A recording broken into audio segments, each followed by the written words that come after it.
Hello, my name is Jerron Vale from the Missouri Department of Higher Education and Workforce Development. Our equity project began a little over a year ago with a vision for addressing inequities and educational disparities for Missouri citizens. The department's desire is to build a careful process for addressing inequities and show our commitment toward equitable outcomes for all Missourians aligned with our vision to empower every Missourian with the skills and education needed for success. The Building Bridges series is an informative look at how Missouri's colleges, universities, and community organizations are addressing equity. We hope you learn from these shared experiences, and thank you again for joining us. All right, hello everyone. Thank you so much for joining this webinar today. I'm really excited you were able to join me. I hope this will be beneficial and productive. I have several different topics I want to touch on today. We will be doing interactive Q&A during this, so please feel free to ask questions during it. My name is Matt Newland. I'm a lifelong resident of Missouri. I grew up in a rural area outside of St. Louis in Jefferson County, Franklin County area. I attended Mizzou for undergrad, and so what we're talking about here today is really close to me and the work that I do. Most recently, I served as Director of Rural Initiatives with the College Advising Corps, the national office out of Chapel Hill, and I worked very closely with our partners at the Missouri College Advising Corps out of Mizzou, and so I'll be referring to some of that work during the course of the conversation today. And then I'm also going to be bringing in data, research, anecdotal evidence from conversations I have with colleagues through NACAC, through NASPA, through other professional organizations, and what they're hearing and seeing working with rural students and rural serving organizations. So we're going to go ahead and get started, and this is our agenda for today of what we're going to talk about in terms of why this is an equity issue for Missouri, understanding rural students and the challenges they're facing. And then I'm going to turn to ways organizations, institutions, individuals can best support rural students. And then I'm going to provide some next steps and some resources for you that I think will be very beneficial and informative for you to continue having these conversations on your campuses or within your organization and continuing to build out this work.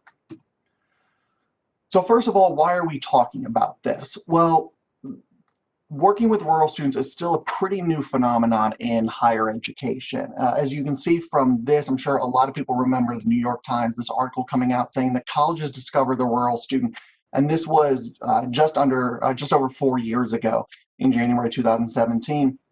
And you probably remember something very momentous happening just a couple of months before that. So there's a lot of recent history of colleges starting to identify the need to attract and retain rural students, but this is still a newer initiative for a lot of colleges and universities, for community-based organizations, college access organizations. So when this article came out from the New York Times, for me, it was a little bit startling, but also articulated a lot of what I thought, that colleges really are just starting to recognize the need to attract, retain, and graduate rural students.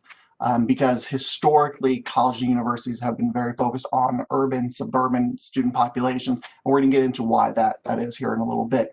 But this is still a very new phenomenon, which I think is why it's important that we're talking about it now in early 2021.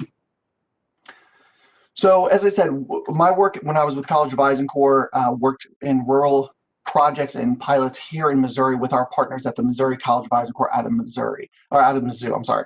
So one of the reasons I want to bring this up is the Missouri College Advising Corps is an incredible organization if you're not familiar with the work they're doing with their director, Jerron Johnson.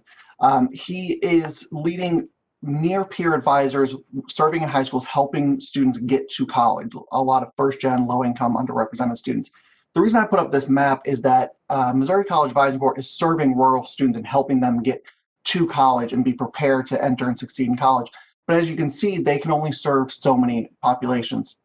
They have advisors serving in St. Louis and in Kansas City and Springfield, but they are serving a lot of rural populations around the state as well. But as you can see highlighted on the map, there's still wide swaths and regions of the state that just aren't getting served by any organizations to help their students understand the track of getting to college, preparing for college, and how to be successful in college. So I wanted to bring that up as a reason this is an equity issue, is that our state, like many states, college access is focused primarily on urban and suburban students, and the rural students historically have been left out of the conversation for a variety of reasons. Missouri College Advising Corps is doing great work in this area.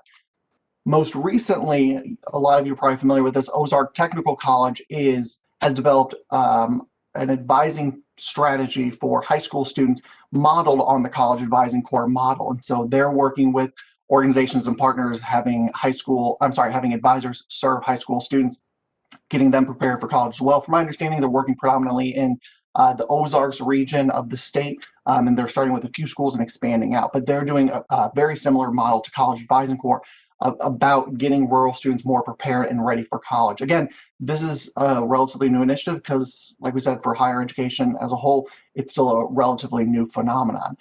So I wanted to create that as sort of a starting point for us to understand why this is an equity issue, is that when we think about college enrollment, so often we forget those middle parts of the states, especially in states like Missouri that are predominantly rural overall in terms of the counties, that there are still a lot of students who need that assistance and need that support as we go through. So I want to start by understanding rural students. A lot of you probably come from rural backgrounds, have worked with rural students, but I want to make sure we're all working and operating from the same common terminology, common understanding. So when I do these types of presentations, I always like to start with the idea, helping people understand what rural really is in the United States.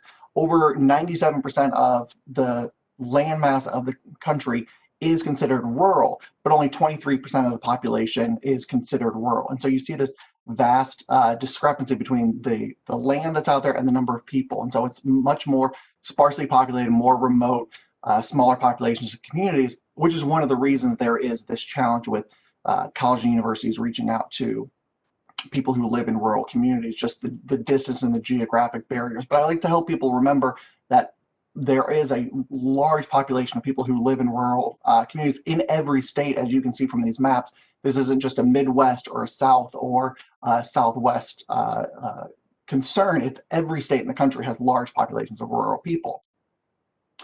At the same time, rural students are underrepresented on college campuses. NCES has seen this time and time again, where only about 29% of enrolled students are from rural backgrounds.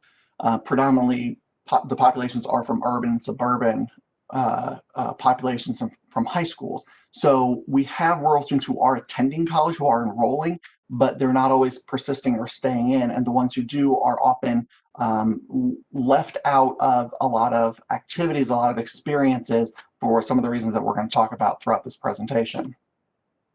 I also like to bring up this point that rural populations nationally have the lowest educational attainment rates. And so you can see from these two maps the disparity in post-secondary attainment, high school completion for rural versus non-rural areas and communities. And so on the map on the left, should be your left side of the screen, the blue, greens, yellows, the lighter the color, the lower the post-secondary attainment level rates. And so you can see how closely that maps to the map on the right side of the screen. There are large areas and large regions of the country where there's just low education attainment rate, whether it's high school graduation or any sort of post-secondary certificate. So this is not something, again, that's limited to just certain areas. Every state has these concerns and has these issues. And unfortunately, the gap in post-secondary completion for rural versus non-rural seems to be continuing to get worse. And so you can see from this map that it's expanding. It's gone from a very small discrepancy to a much larger discrepancy over the last few decades. And this is why it's so critical right now that we're having this conversation, that we're identifying the needs of students, we're recruiting them, we're retaining them, and helping them be successful, because this is an equity issue for the entire country. Now, obviously, COVID-19 has had a massive impact on higher education and everything in our society, but higher education especially had a massive impact on college enrollment this fall. I'm sure anyone on this webinar is probably very familiar, or at least somewhat familiar with the drop in enrollment that we saw this fall after COVID-19. And so what I want to bring your attention to is from the NSC, from National Student Clearinghouse, the data for fall 2019 versus fall 2020. In fall 2019, which we're seeing here, rural students in that dark blue had a 2.8% decrease in enrollment in fall 2019. This fall, it's over 21%. So it's not the largest drop. Obviously, we can see in the gray, the urban schools had the largest drop in enrollment, but it's a significant drop of over 20% in enrollment for rural students as a result of COVID-19. So let's just take a minute to think and realize we already had such a low number of rural students who were attending, enrolling, re-enrolling in college. We're going to have even significantly fewer going forward because of the pandemic. So that's one of the things I want you to keep in mind as we're going through of why this is a crucial issue for us to talk about right now. Additionally, FAFSA completion for rural students dropped off considerably for every student population, but definitely for rural students as well. You can see nationally, rural and small town students had drops of 15 and 17% respectively across everyone for the 2021 FAFSA year in comparison to the 1920 FAFSA year. And so not only are students not enrolling this year, students who are enrolling are less likely to complete the FAFSA. Here in Missouri, it's worse than the national data in terms of FAFSA completion. So Missouri rural students are even less likely to complete the FAFSA for the upcoming academic year. And this is important because this hurts both first-time undergraduates, continuing undergraduates, students who may have stopped out for a little bit and were planning to return. So this is indicating that this pandemic is going to have long-lasting effects. It's not just the 2021 academic year, it's going to be for future years as well. And this is all data coming from the National College Attainment Network, which you can find online. So turning a little bit towards Missouri specifically, again, we saw a drop off of FAFSA rates, FAFSA completion rates of over 14% for the state, but as we just saw for our state, rural, and town, it's over 20% and over 18%. So our rural students are doing much worse than the national and much worse than the state rates as well. So let's talk about Missouri a little bit. One of the great things that Missouri does with rural students is they get them to graduate high school. We are great at graduating our high school students, getting them on to some post-high school track, which is fantastic. And as you can see in this data that came from Missouri Department of Higher Education and Workforce Development, those graduation rates are much higher than urban students. Things start to shift though when you get into the college enrollment. Through associates, it's about, there's a parity, it's about equal, but then as you can see, when you get to bachelor's, master's degrees, those urban students are enrolling and earning those degrees at much higher rates, 10, 15% higher, percentage points higher. So this is important to realize that while they're getting associate's degrees at comparable rates, though that's probably changing due to the pandemic, the bachelor's, master's completion rates is significantly different, significantly outsized for our urban institutions in the state, or sorry, our urban students in the state.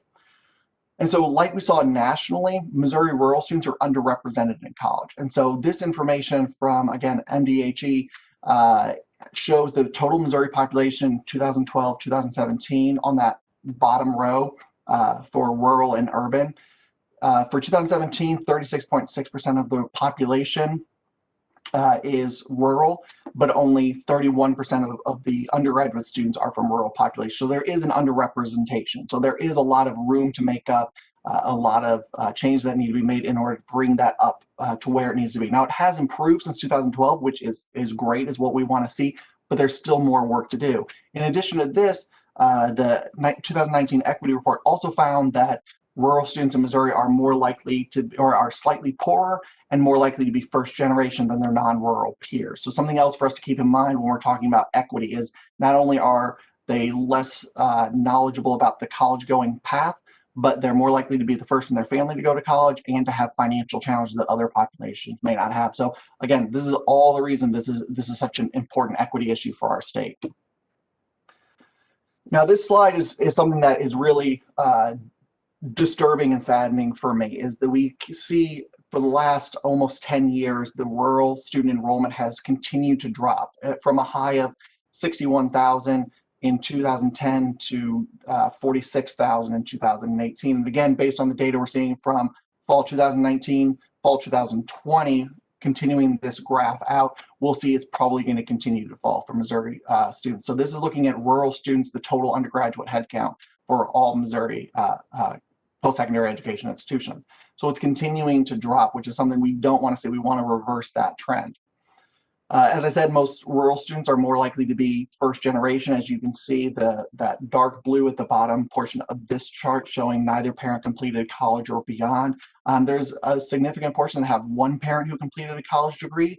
And so depending on the definition of first generation that you use, you may or may not consider those rural students first generation. But what I want people to think about, and I want you to understand when you're looking at this type of data, is realizing that that parent who in the gray might have completed college, it may have been a 2-year technical associate's degree or certificate, some sort of trade program, all of which are fantastic educational options and are fantastic paths for a solid career. It's very different attending a 2-year college than attending a 4-year private institution. And so while a parent for some of these rural students may have experience with college, in general, attending state tech versus attending Washington University is very, very different. So I want us to keep that perspective and that experience in mind as well.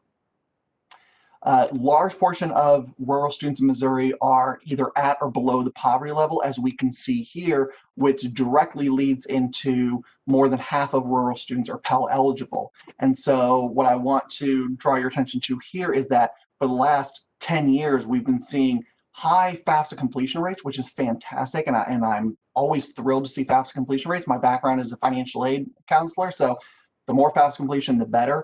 But we can see here in that gray area how many of the rural students were Pell eligible, meaning they demonstrate financial need, meaning they have family with limited resources or very little resources, depending on their expected family contribution. So again, we have rural students who aren't necessarily familiar with college because they either don't live near a college campus, because their parent didn't attend college, and also could potentially have financial challenges during and throughout college. So all of these things are combining to make the journey for rural students even more challenging than you would for an urban or a suburban student. So keeping that in mind.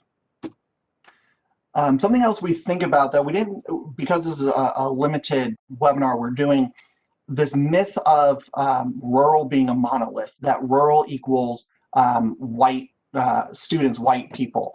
And that's just not true. Now, in Missouri, predominantly our rural population is white. Overall, overwhelmingly it is.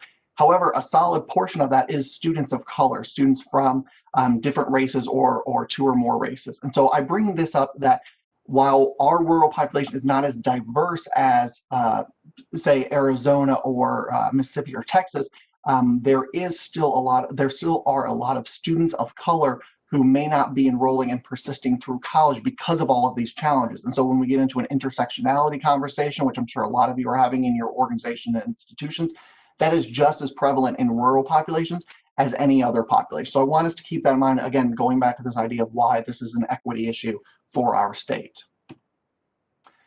Now, one thing you're probably very familiar with, or at least somewhat familiar with, is broadband and education deserts. Education desert typically means a student does not have access to an open access institution within 30 or 45 minutes of their home. A broadband desert typically means there is no internet service in their area, or it's very unreliable internet. Rural communities across the country are most often victims of one or both of these things. And so think about how that challenges students to complete the FAFSA, to search for and submit scholarships, to complete a college application that's only available online. So you have these deserts that are adding additional challenges and additional barriers for these rural students. And a lot of times, because they seem invisible to those of us who live in more urban or suburban areas, we don't always think about it. Now, in Missouri, the reason I like this map, it's not the clearest in the world. I borrowed it from the Urban Institute.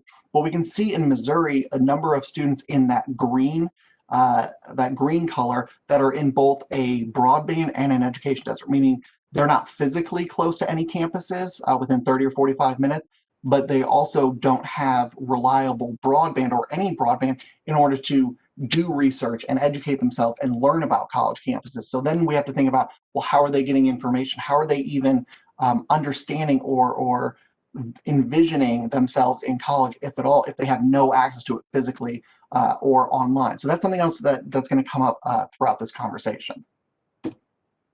Now, the good news, because this is heavy and it seems like doom and gloom, the good news is that the Missouri Equity Report 2020 did find some encouraging trends, showing that rural students who did enroll and who persisted were graduating on par with non-rural students for both on-time and 150% graduation rates, nearly identical for rural and urban students. That's really fantastic. That means they're getting in and they're completing.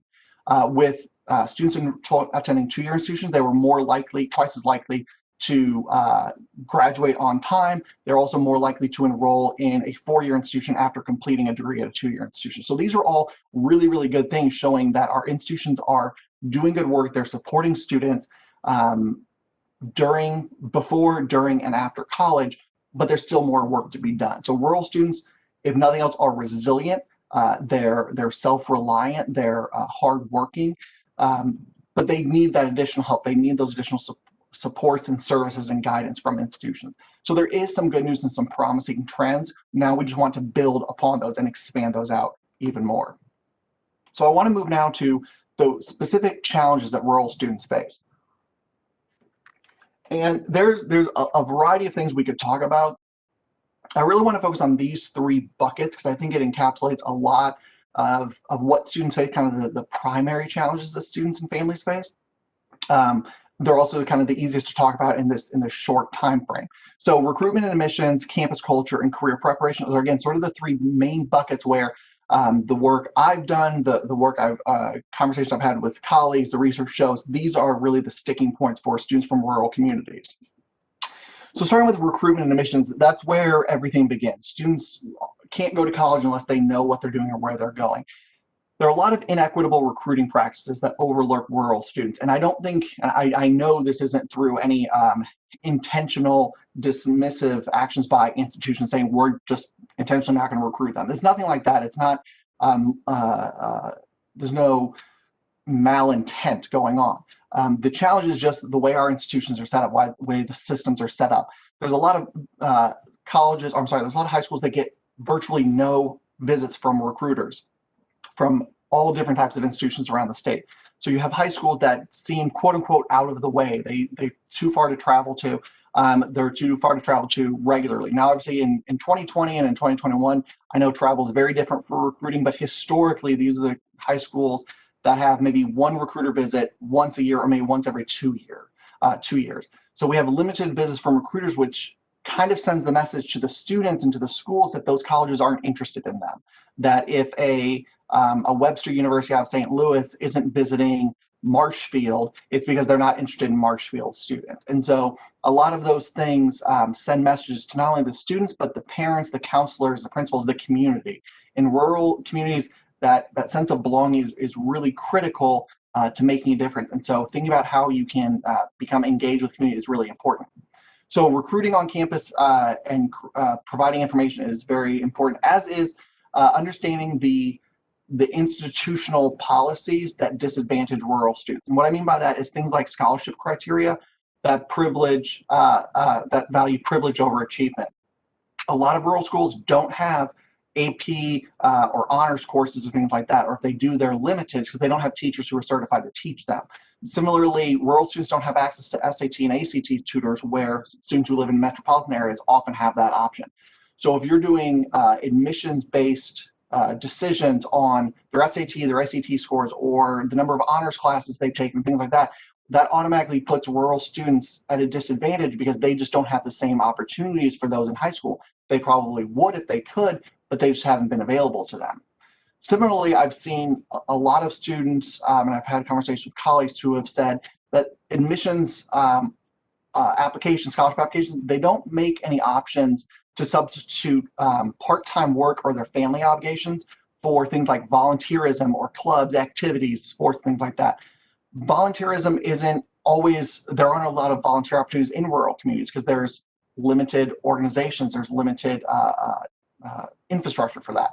Same thing with clubs and activities in the schools. And so often in rural communities, rural students have to work either because, again, we saw that they're low income and their families rely on their income, or the student needs it for gas for their own car, their own expenses, but also because of the very tight-knit nature of rural communities, a lot of times you have older siblings who are in high school taking care of younger siblings and babysitting and doing those things. Well, that limits their opportunity to do things outside of class and their grades. But again, our admissions processes haven't caught up to that need. And so one of the things we'll talk about later is adjusting those to take into account the experiences that rural students have during high school, during their formative years. Another one of the large buckets is campus culture. And so for me, this is identified through the invisible demographic on campus. Very few colleges and universities across the country are tracking rural student enrollment. And so they might know students from county, from high school and things like that, but they're not tracking rural versus urban or rural versus non-rural students. So I would like to see more campuses that are actually embracing this and having conversations around understanding the rural student experience at our university, at our college, and how they're faring in comparison to non-rural students. A second invisible issue is there's no on-campus community. Like I said, rural communities are often very tight-knit, they're very interdependent, and the students who do matriculate and attend campus, they often don't have a sense of community on campus where they can go and talk to students from similar backgrounds, similar regions of the state or the country, not just students, but faculty and staff as well. As I just mentioned, interdependent learning is more common for rural students who work in much smaller high school classes. And then the ones who get to college are often sitting in these large lecture halls that are creating distancing between the student and the instructor. And so there's often a feeling of not necessarily neglect, but it's sort of, I guess distancing is the right word to use for it, where they don't feel connected with the instructor, with the professor, and that creates challenges around developing a relationship, asking for additional assistance, asking for guidance. One of the other issues with campus culture that is sometimes difficult to touch on, but it's sort of the campus political ideological orthodoxy. So you have students from rural communities who are often coming from different political backgrounds, different philosophical backgrounds than urban suburban students. This is not the time or the place to get into that conversation, but I want people to be aware that political ideology, as you all know, is sort of at a critical point right now. And when you're expanding the number and the backgrounds of students who are coming to campus, that's something else that needs to be considered as well, is where do these students fit into the campus ideology and the campus culture, making sure that they're supported, that they're heard, that they're welcome, and that their ideas and contributions are valued both in and out of the classroom.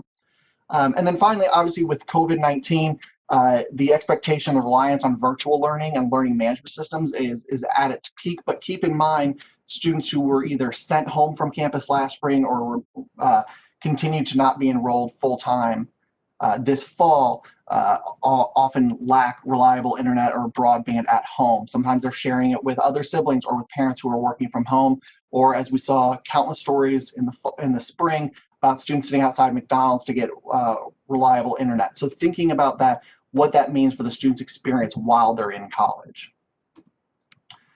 And then finally, this is something that, again, I place no blame on the institutions, just sort of historically how our colleges and universities operate.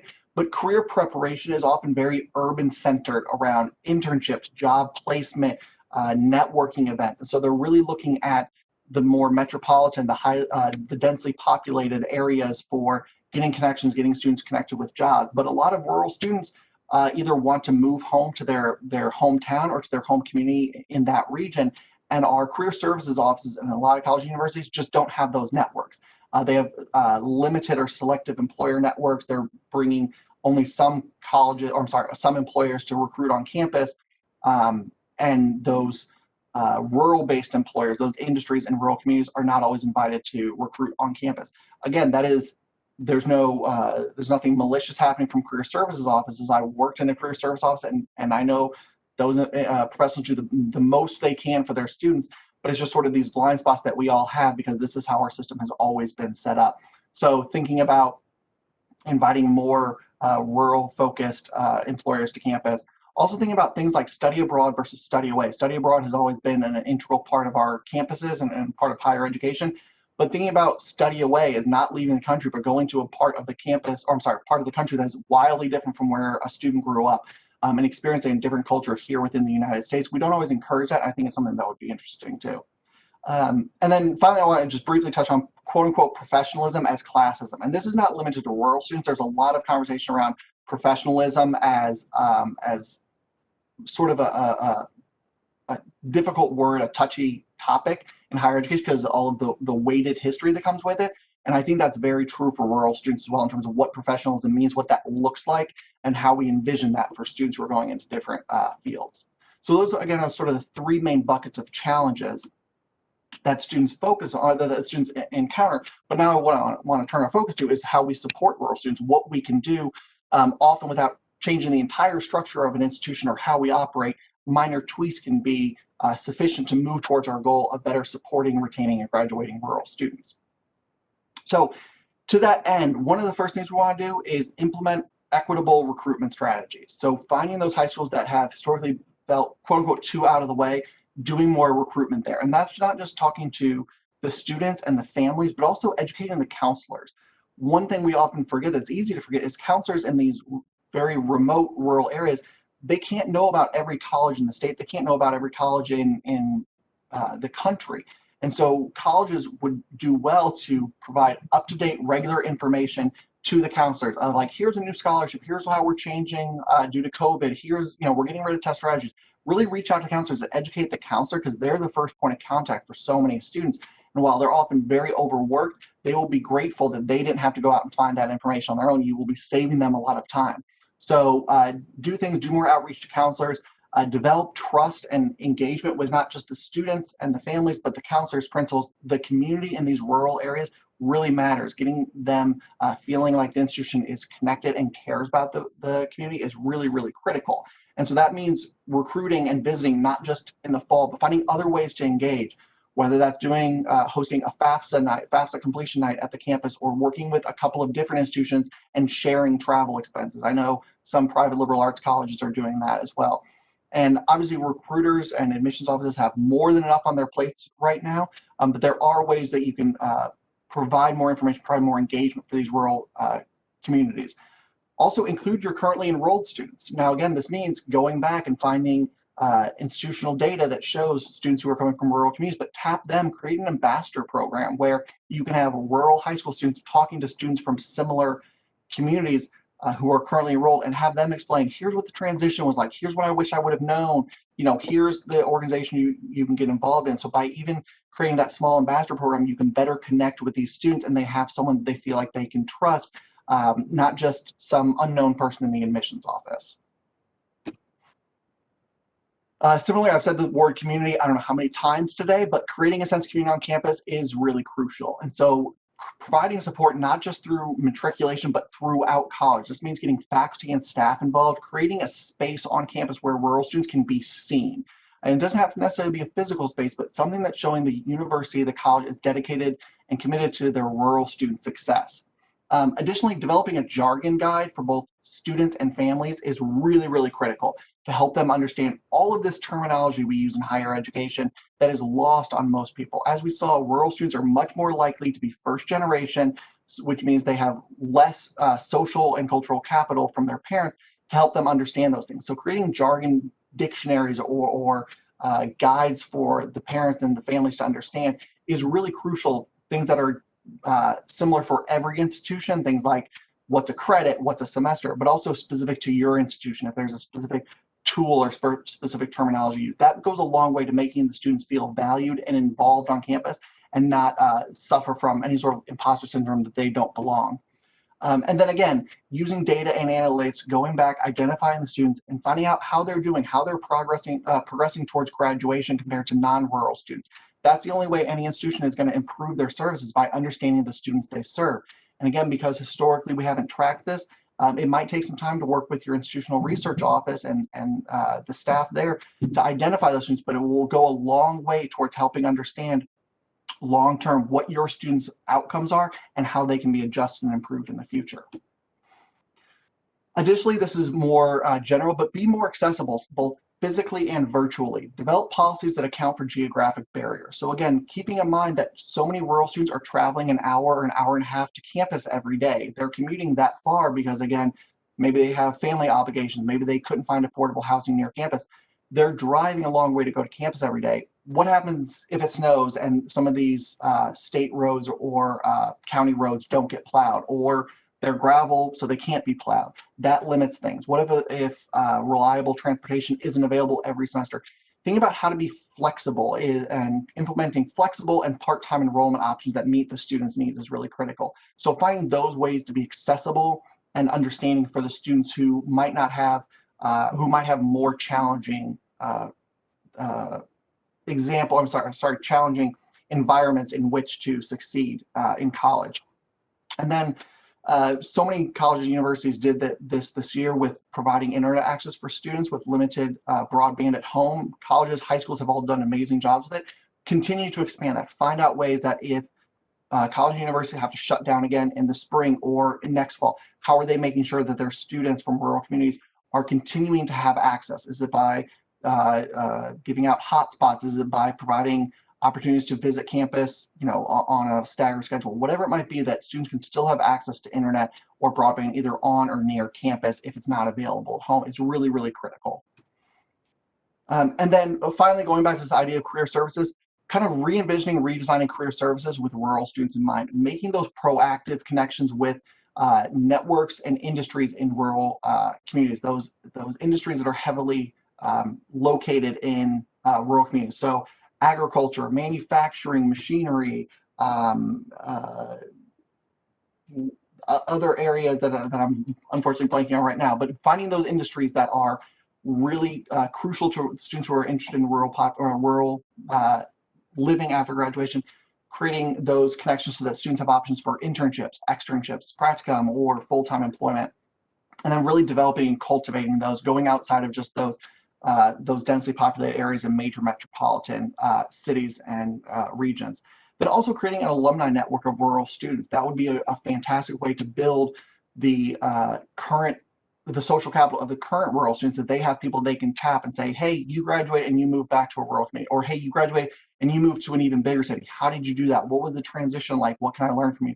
That's one simple way that college and universities can address the needs of rural students to make sure they continuing to improve and expand upon the work that they're already doing. So I want to share some resources with you that might be beneficial now and into the future that I really encourage everyone to investigate and research after this webinar, and then I'll have my contact information so you can reach out to me as well.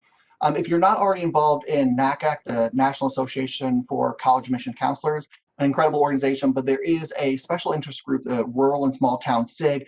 I'm one of the co-leaders of the SIG. It's been around for about 2.5 or 3 years now, and it's a collection of over 1,400 professionals from higher ed, from CBOs, high school counselors, principals, everyone who is invested and interested in improving college enrollment and success from rural and small town communities.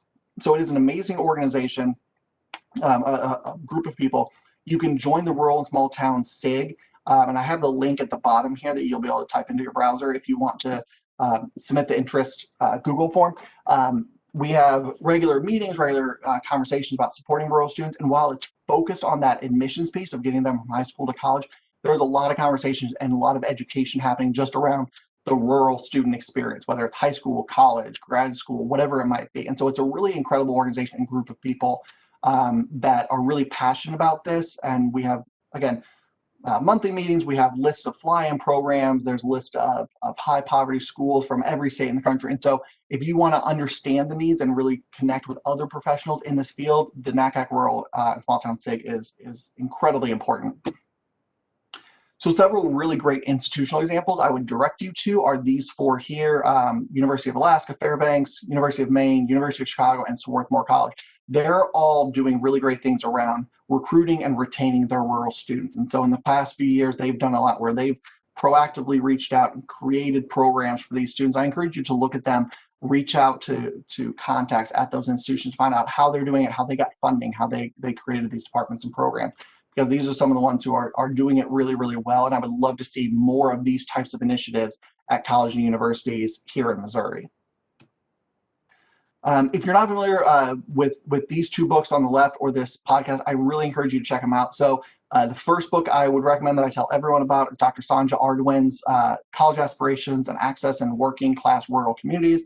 An amazing case study on rural working class students in a southern state that is, I think, transferable to nearly every state in the country. Fantastic, filled with research and literature, just an excellent book. The other one, Hollowing Out the Middle by Patrick Carr and Maria Kafalis, another great multi-year study of the experiences of high school students in rural communities and their post-secondary education journey. Just a fantastic book. And then finally, the Rural Matters podcast an amazing podcast about everything, every topic relating to rural communities. They recently, just this last 2 months, they've had a 4-part series about higher education success for rural students. So 4 1-hour conversations with a lot of experts in the field that I encourage everyone to check out. So those are just some of the resources. And then normally I would end with obviously a question and answer period right now, but I do want to leave you with my contact information with where you can email me, connect with me on LinkedIn and Twitter. I would love to continue this conversation and answer any questions you might have, or just engage and brainstorm, come up with ideas. Happy to have conversations with anyone who wants to reach out after you view this webinar. But I do want to leave you with just this idea of continuing to grow, continuing to work. We're all still new at this idea of supporting and helping rural students graduate and succeed in college in whatever their post-secondary journey is. I would just want to encourage you to continue doing the work, continue asking questions, continuing to drive forward on this.